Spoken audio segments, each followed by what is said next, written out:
Well, for more on overseas markets, we're joined now by Ashraf. He's Chief Executive Officer of Intermarket Strategy, and he joins us from the London Stock Exchange in London. Ashraf, good to see you again. Why don't we begin with the UK pound? It, of course, rallied yesterday after a rate cut was not delivered by the Bank of England, but you think there's more downward pressure to come on the UK pound. Tell us why.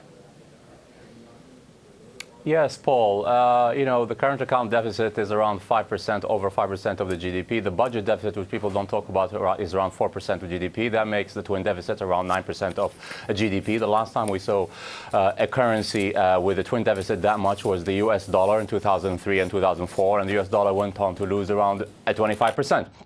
Now, not to mention, the political situation.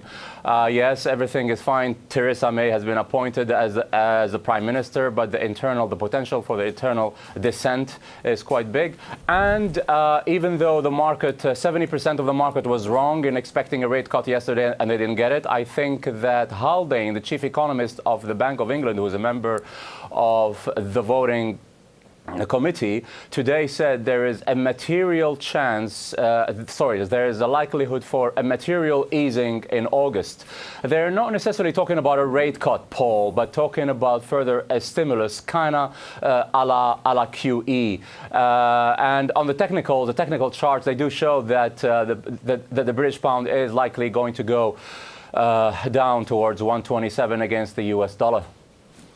The Bank of England Governor Mark Carney has said that the risks that he and the bank saw prior to the vote have begun to crystallize. The pressures on the UK economy have begun to crystallize and manifest themselves. Do you agree? And take us through some of the aftershocks that you see actually materializing.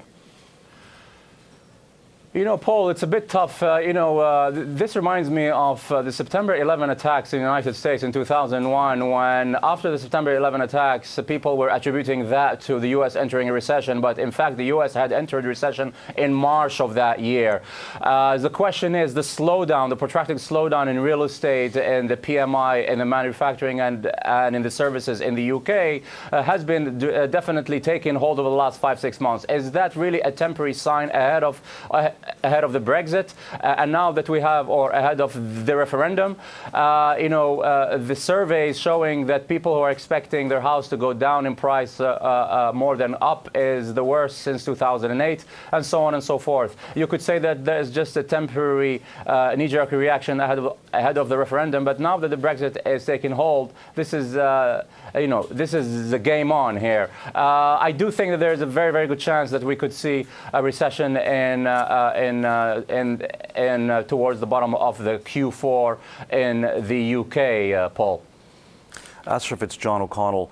The twin deficits existed in Britain before the vote, the referendum. And so nothing really is new, and we're probably at least 3 years away from any type of outcome. This reminds me a little bit of a year ago when everybody said the US dollar was going to soar against all the major currencies. Everybody got very, very bearish. And then lo and behold, the US dollar was actually flat to slightly down. I mean, do you think markets are focusing so much on the immediacy that perhaps, we've already had a pretty substantial drop in the currency, and everyone has these very precise numbers that are going to be resulting in how the pound's going to fall, 120, 127. Do you think there's a risk that people are getting a little bit too baked in the cake here? Yeah, there is a risk. But I'll tell you what, the big difference between the United States, when the twin deficit of the U.S. in GDP, around 10% of GDP, was in 2003, I'll tell you what was the difference. The difference was that the Federal Reserve around 2003, 2004 embarked in raising interest rates. They started in June 2004, and they raised them from June 2004 to June 2006. Is the Bank of England talking about raising interest rates and trying to keep money inside? Not at all.